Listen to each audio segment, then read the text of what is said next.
근데 갑자기 좀 이런 게 좀 궁금해지더라고요. 최근 1년 사이에 한 동네에 거주하는 그 서구권 백인 여성이 좀 늘어나고 있는 것 같더라고요. 그걸 지켜봤을 때 좀 호기심이 좀 생겨가지고 늘어나고 있는 이유가 뭘까라고 좀 생각을 해보게 되었습니다.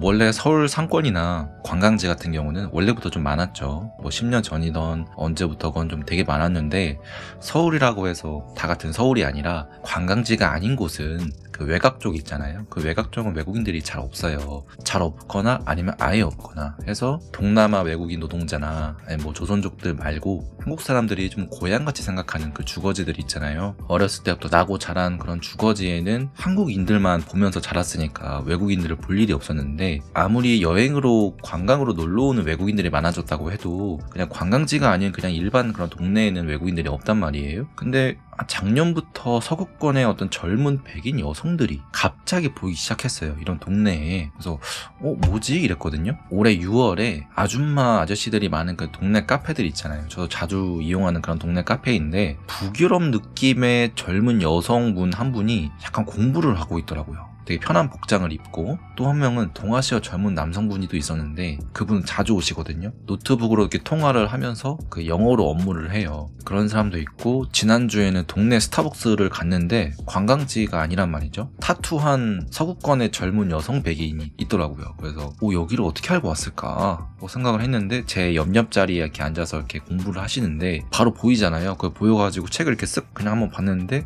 한국어 공부더라고요. 그래서 한국어 공부를 하시네? 너무 궁금한 거예요. 외국인들이 공부하는 한국의 문법책은 어떤 식으로 되어 있을까? 구매를 할 일이 없으니까 너무 궁금했죠. 잠깐 그냥 여쭤봤어요. 잠깐 구경해도 되냐?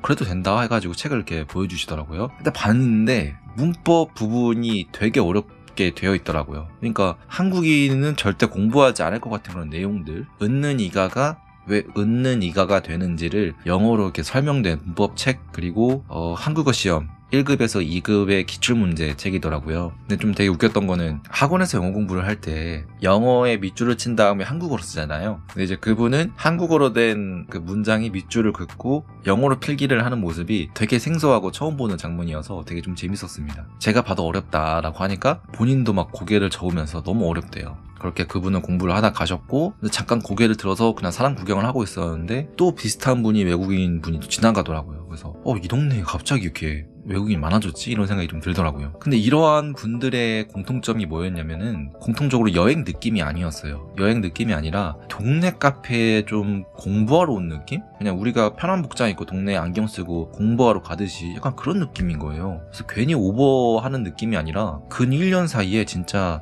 빌라 있고 오피스텔 있고 이런 평범한 동네에 서구권의 젊은 여성의 유입이 늘어나고 있다라는 거를 관찰로서 그렇게 느끼고 있습니다. 실제 제가 느끼고 있는 거예요. 물론 데이터나 통계가 정확하게 있는 건 아니지만, 제가 좀 직감에 의존하는 편이라고 봤을 때 또 사회 현상 관찰하는 것도 좋아하고 늘어나고 있다라고 판단이 됐고, 그 저번에는 제가 외주 촬영을 이제 영등포 구청역으로 이렇게 다녔거든요. 오피스텔 단지가 있어요. 관광지가 아니에요. 근데 관광지가 아닌데 약간 유럽인 같은 그 가족분들이 밥을 먹고 있더라고요. 근데 갈 때마다 그런 분들이 있어가지고 여기는 관광지도 아닌데 이런 구석구석까지 이렇게 있네 라고 좀 놀랬었던 것 같아요. 이건 다른 얘기였는데, 그래서 늘어나고 있는 이유를 나름의 생각으로 좀 정리를 해봤거든요. 단기 여행이 아닐까. 그러기에는 너무 고향 같은 그런 한국인 로컬 동네예요. 그리고 공통적으로 시간적 여유들이 좀 있어 보여서 편한 복장을 입는다든지 공부할 거리를 들고 다닌다든지 이랬고, 그래서 동네 카페 근처에 거주할 가능성이 있다고 좀 보였어요. 그래서 여행은 아니라고 보였고, 근데 거주를 한다면은 왜 굳이 이런 동네에 거주를 할까라는 생각이었죠. 그렇다면 워킹 홀리데이로 왔나? 일하러 왔다 라고 생각을 할 수도 있겠죠. 근데 카페에 방문한 시간이 평일 일할 시간이거든요. 직장인 근무 시간이라 워홀로 왔다면 평일 근무 시간이기 때문에 워홀은 또 아닌 것 같아요.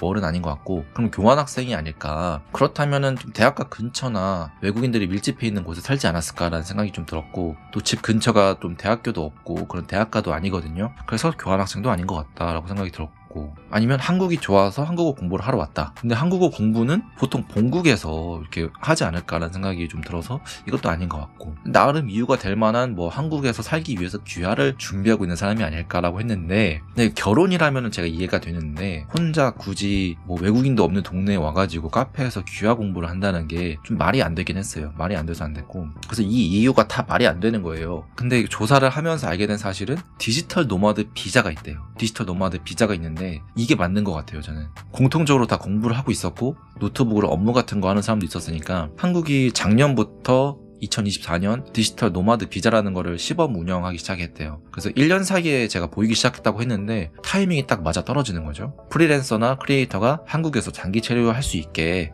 해주는 비자고, 그러면 동네 거주할 이유가 좀 설명이 돼요. 관광지보다 좀 임대료가 싸고 회사도 안 다녀도 되고, 동네 카페에서 본인이 그냥 뭐 노트북 같은 거나 뭐 태블릿 PC로 본인 일 하면 되는 거잖아요. 근데 이게 조금 걸리는 게, 본국에서 한국 GDP의 2배 8,500만 원 정도를 벌고 있는 사람을 대상으로 비자 신청 자격 요건이 된대요. 근데 그렇다는 것은 그분들이 거의 본국에서 한국 GDP의 2배 정도 벌고 있는 사람들이 한국에 와서 한국 여행도 하고 일도 하고 또 관련 콘텐츠 하면은 한국 홍보도 되고 뭐 그러려고 오는 건가 싶기도 하고, 그만큼 한국이 좀 많이 좋아졌다는 얘긴가 해석이 되기도 하고요. 만약에 디지털 노마드 비자 때문에 근 1년 사이에 서구권 백인 여성이 늘어난 게 맞다라고 하면은 앞으로 그 비자로 입국하는 그 외국인들이 점점 더 늘어날 가능성이 있지 않을까라는 생각이 들었습니다. 아무래도 시범 운영이다 보니까 이게 좀 잘 되면은 더 운영할 수도 있겠죠. 그래서 관광지도 아닌 동네에 작년부터 뭔가 서구권의 젊은 백인 여성분들이 갑자기 좀 보이기 시작한 게 너무 신기했는데, 디지털 노마드 비자라는